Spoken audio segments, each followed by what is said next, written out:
Decision 2020 incumbent Democrat Senator Joe San Agustin. Good morning, Senator.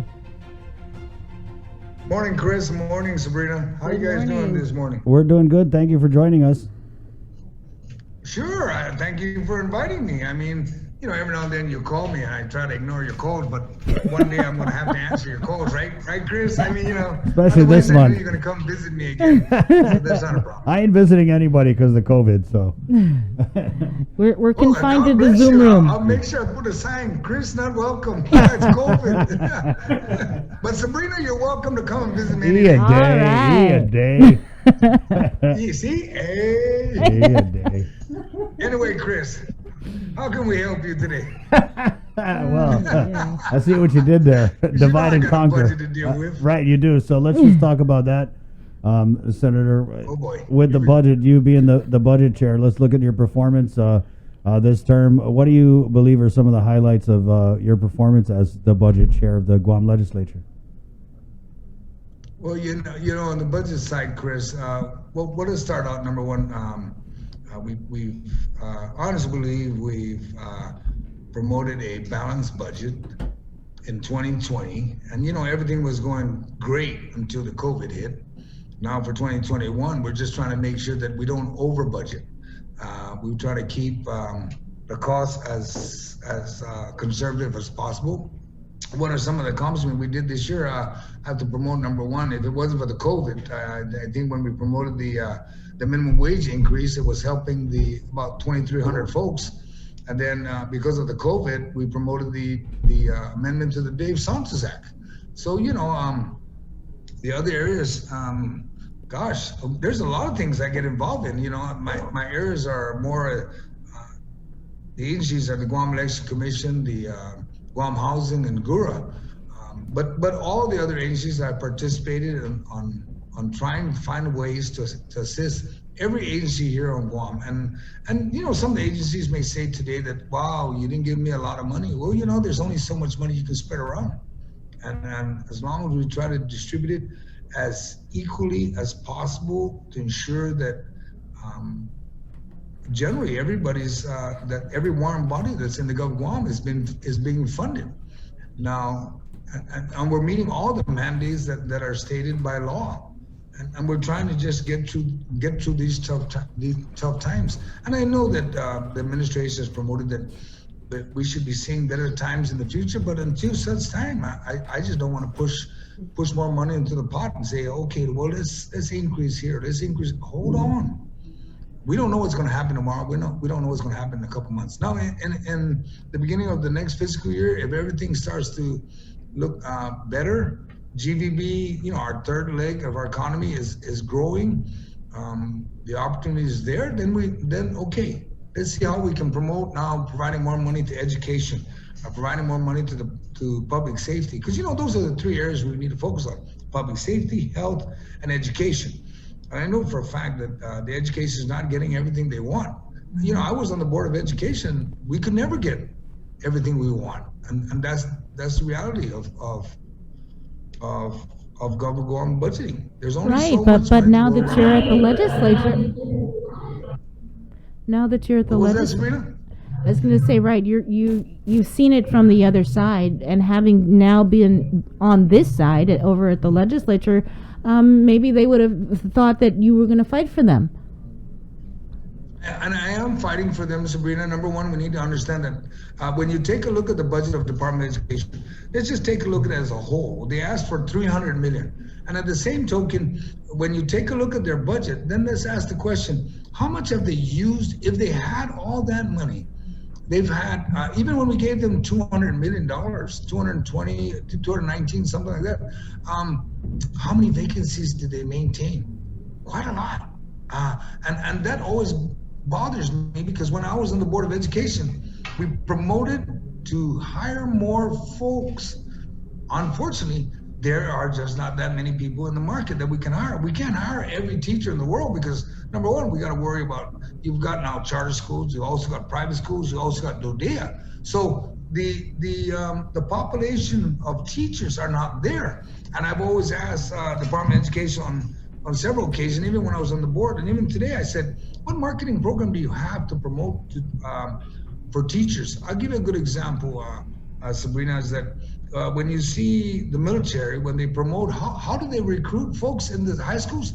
On their junior year, the first thing they do, because remember, I'm retired Army. On their junior year, they first come to them and they says, hey, when you graduate, you got a shot of getting enlisted. That's something that I wanted to see, that they should have been promoted at University of Guam and everywhere else, is that if you're in your junior year, you pass the praxis test and all that stuff, you get promoted. I shouldn't have to, have a job fair to hire teachers. I should be seeking them. That is what I really expected. That never happened. It's not happening today. So we'll move on to that one. And at the same token, technology is now where everybody's heading, and it's something that should have been promoted years ago. Even when I was on the board, we were pushing that, trying to find funding.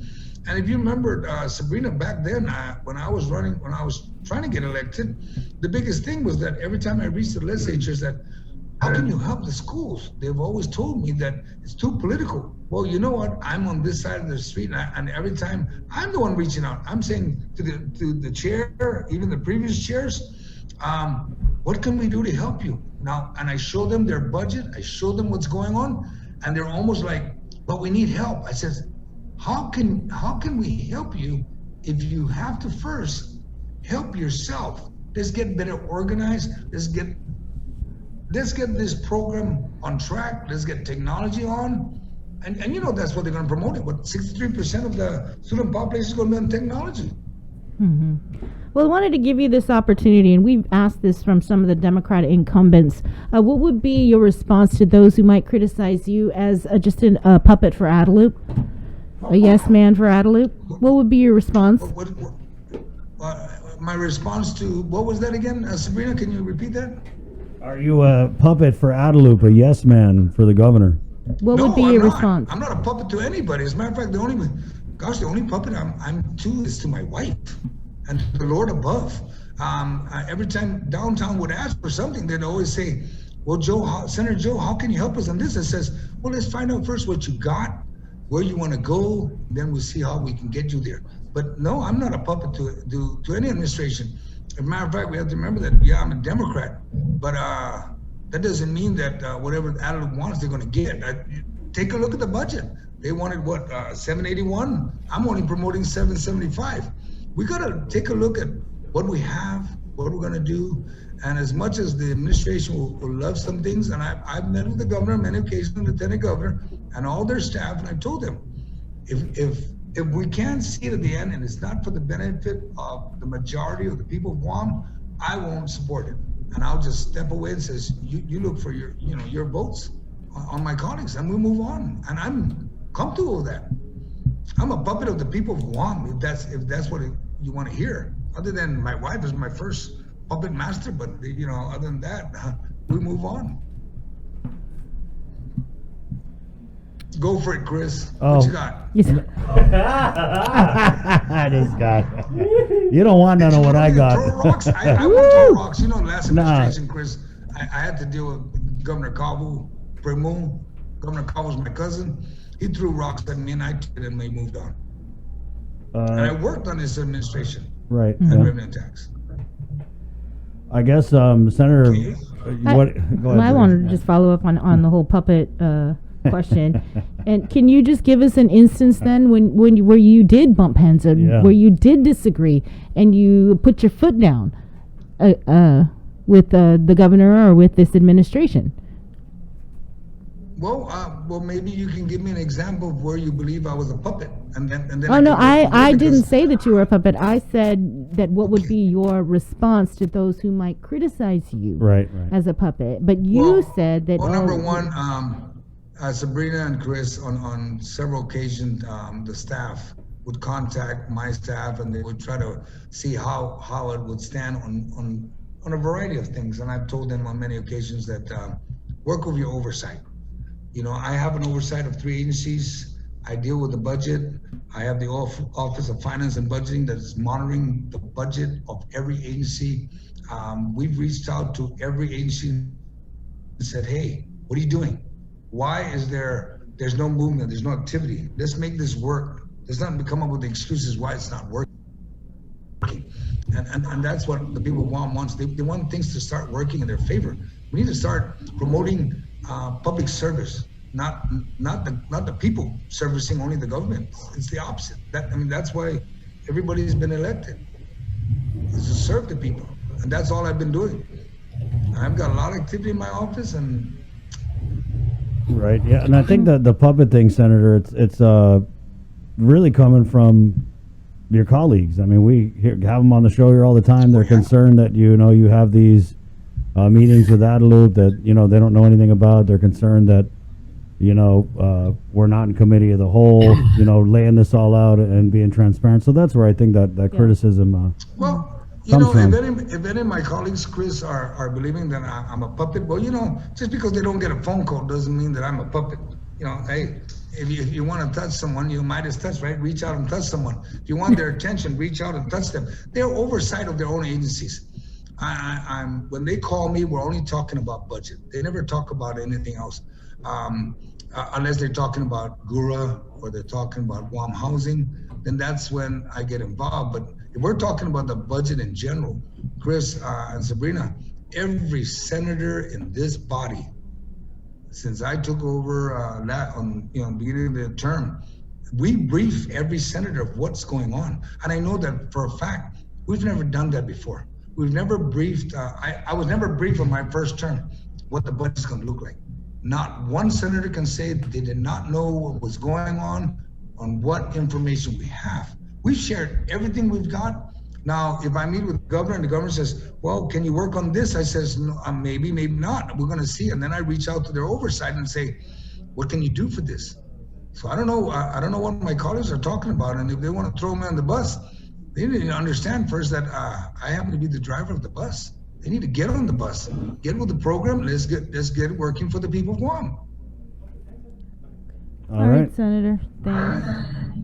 Well, we've got about 3 more minutes left. 2.5. 2.5? Okay, then 2.5. The floor is yours.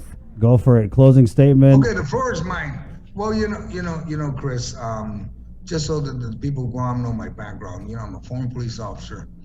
I'm a former acting compliance supervisor for revenue and tax. I was also an assistant tax investigator. I was also the chairman and member of the Guam Education Policy Board. I'm retired from the Army, National Guard on active duty. I'm also, I'm also a graduate of the University of Guam, graduate in 1990. It took me a long way, so I was committed to fulfilling that. It took me 15 years to graduate because I was persistent. For a fact that I ran before twice, and I know Chris, you made jokes of that before too. That wow, maybe we'll give him a shot. He gave me a shot, and I think I've been in action pretty good. And I'm number 4, Chris, Sabrina, and to the people of Guam, I'm number 4 on the ballot, and I'm number 4 for Joe San Agustin. I would appreciate, and I would humbly ask for the support of the people of Guam for a vote of their confidence, continued confidence in me continuing to serve the people of Guam. All right, thanks, Senator. Thank you, Senator. We'll see you in session. And after the primary. Right. Good luck. Wash your hands. All right. Thank you, Chris. Okay, Take care. Chris right and on. Sabrina, thank you for the time. All right. Thank you. Oh, one thing you say about Senator Joe San Agustin is when you get him, he'll answer the questions. Yep. 9:38, and that's really all we can ask for. And You know what I mean? he really does have a lot of experience. Like I said, he's a Guam education.